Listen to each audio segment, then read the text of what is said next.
नेता प्रतिपक्ष और पूर्व मुख्यमंत्री जयराम ठाकुर ने हिमाचल प्रदेश सरकार पर आरोप लगाया कि पिछले 3 वर्षों में आई प्राकृतिक आपदाओं के बाद राहत और पुनर्वास कार्यों में देरी हुई, जबकि सरकार राजनीतिक कार्यक्रमों और उत्सवों में जुटी रही। 2023 से 2025 के बीच लगभग 480 लोगों की मौत हुई, 41 लोग लापता हैं और 30,000 से अधिक पशु पक्षियों की मृत्यु हुई। हजारों परिवार प्रभावित हुए और कई स्थानों पर बुनियादी सेवाएं अब भी बहाल नहीं हुई है। नेता प्रतिपक्ष ने कहा कि सरकार द्वारा बताए गए 1800 पूर्ण क्षतिग्रस्त और 300 आंशिक क्षतिग्रस्त घरों के आंकड़े जमीनी स्थिति से कम है। 5 महीने बाद भी कई प्रभावित परिवारों को पर्याप्त सहायता नहीं मिली। उन्होंने मंडी में सरकार द्वारा आयोजित किए जाने वाले कार्यक्रम पर आपत्ति जताते हुए कहा कि आपदा में 50 से अधिक लोगों की मौतें जिले में हुई है। ऐसे में मंडी में जश्न मनाना उचित नहीं। उनका कहना है कि 1513 पूर्ण क्षतिग्रस्त घरों को दी गई राहत वास्तविक जरूरत से कम है और कई प्रभावित परिवार किसी योजना के दायरे में नहीं आए। जयराम ठाकुर ने यह भी कहा कि कई बड़ी घटनाओं पर मंत्री स्तर पर मौके का दौरा किया गया। उन्होंने सुंदरनगर में 7 मौतों और बिलासपुर में पहाड़ गिरने से 16 लोगों की मौत का उदाहरण दिया। विकास कार्य धीमे पड़े हैं, कर्मचारियों और पेंशनरों के भुगतान लंबित हैं, ठेकेदारों के बिल समय पर नहीं निपटाए जा रहे हैं। कि हिमाचल प्रदेश में कांग्रेस पार्टी की सरकार के 3 साल का कार्यकाल पूरा हो रहा है और 3 साल का कार्यकाल का उपलब्धियों का जश्न हम मंडी में मनाएंगे और उस मंडी में मनाया जा रहा है जहां हिमाचल प्रदेश में सबसे ज्यादा नुकसान इस बार की इस आपदा में हुआ है।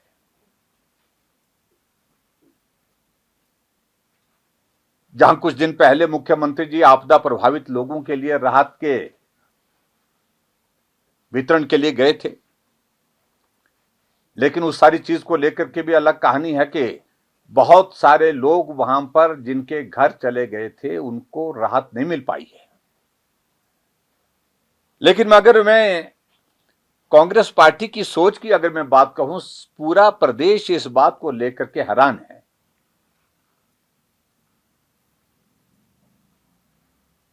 कि इतने सारे लोगों की जिंदगी चले गई, इतने सारे पशुधन जो है अपनी जिंदगी गंवा बैठा है,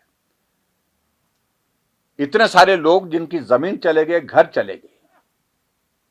उसके बावजूद भी हिमाचल प्रदेश की सरकार के पास जब उपलब्धि के नाम पर कुछ भी नहीं है, उसके बावजूद भी जश्न मनाने के लिए 3 साल का कार्यकाल मंडी में निर्धारित किया है। जिस मंडी में 50 लोगों की जिंदगी इस बारिश के मौसम में चले गई,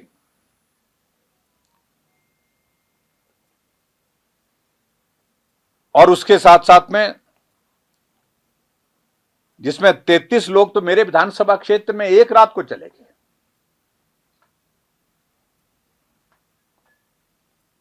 कांगड़ा में 35 लोग की जिंदगी गई है।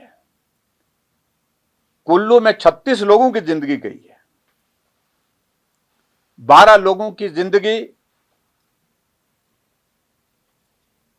शिमला जिला में गई है और बिलासपुर में 33 लोगों की जिंदगी गई है।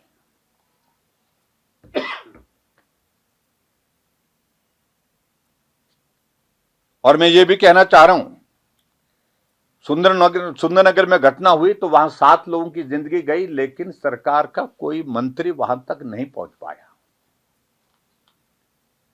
16 लोगों की जिंदगी एक बस के ऊपर पहाड़ गिरने से बिलासपुर में हुई, लेकिन उसके बावजूद भी एक भी, शायद मेरे ख्याल में मुख्यमंत्री गए, उप मुख्यमंत्री गए, लेकिन मुख्यमंत्री को जाना चाहिए था वहां पर, वो नहीं। एक एक परिवार से 4-4 लोगों की चिता जल गई।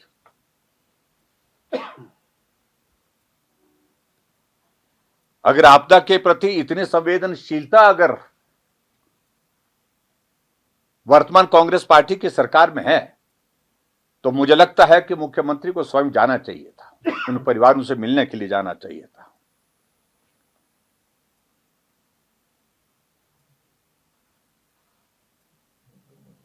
कांगड़ा जिला में बहुत सारे लोगों की जिंदगी, अगर मैं कहूंगा, अगर सबसे पहले अगर शुरुआत हुई तो कांगड़ा जिला से हुई थी। शायद 25 या 26 जून की बात है, जहां एक प्रोजेक्ट में काम करने वाले लोग जो हैं वहां पर बह गिर के चले गए थे।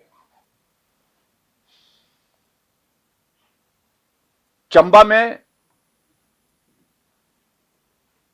मणिमहेश की यात्रा चल रही थी। उस मणिमहेश की यात्रा के दौरान 17 लोगों की जिंदगी चली गई।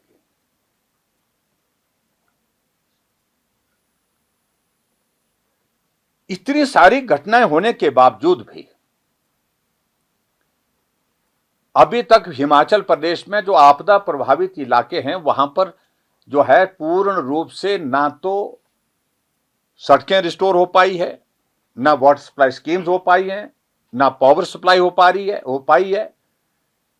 लेकिन उसके बावजूद भी हिमाचल प्रदेश की सरकार जश्न मनाने के लिए तैयारी कर रही है।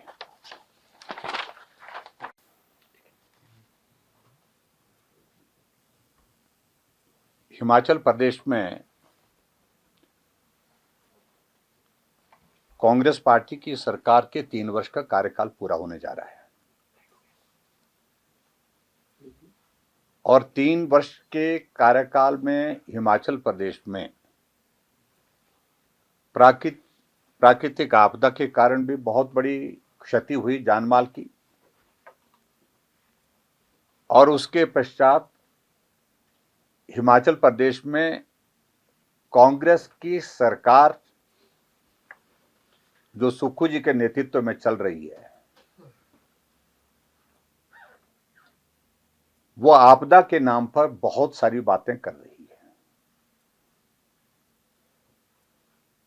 मैं इस बात को लेकर के हैरान हूं कि जहां 2023 में बहुत बड़ी आपदा के कारण बहुत सारे लोगों की जिंदगी चले गई और 2024 में भी, और उसके बाद 2025 में अब की बार लगभग हिमाचल प्रदेश में 480 लोगों की जिंदगी चले गई इस आपदा में।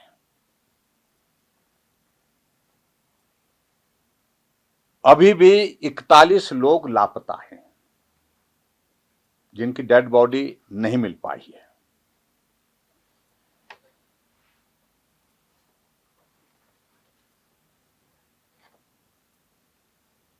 तीस 30,000 से ज्यादा पशु पक्षियों के बारे में बताया जा रहा है कि बहुत सारे पशुओं की जो है वो जिंदगी चले गई है। और जो सरकार ने माना है,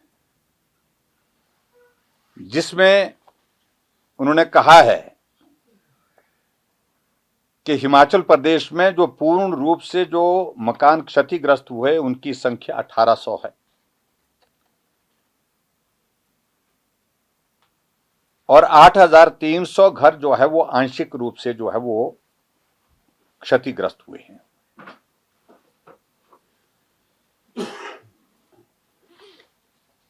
इन सारी चीजों का मैं जिक्र इसलिए कर रहा हूं कि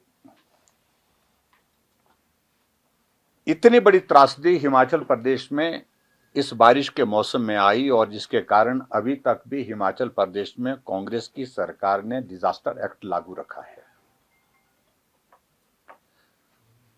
और डिजास्टर एक्ट का अभिप्राय यह है कि सारे कामों में पहली प्राथमिकता उन प्रभावित परिवारों को मदद करने की होनी चाहिए। अगर सड़कें टूटी हैं तो उनका रेस्टोरेशन का काम, वाटर सप्लाई स्कीम टूटी है तो उनके रेस्टोरेशन का काम, और उसके अलावा जिनके घर टूटे हैं उनको घर दे करके उनको पुनर्वास हो सके, उन सारी चीजों के लिए काम करने की प्राथमिकता होनी चाहिए। लेकिन जमीनी हकीकत है यह है कि आपदा से हिमाचल प्रदेश में प्रभावित परिवारों का अब जो समय कुल मिलाकर के 5 महीने का पूरा होने जा रहा है, उसके बावजूद भी प्रभावित परिवारों को मदद अभी तक जिस रूप में मिलनी चाहिए उस रूप में नहीं मिल पाई है।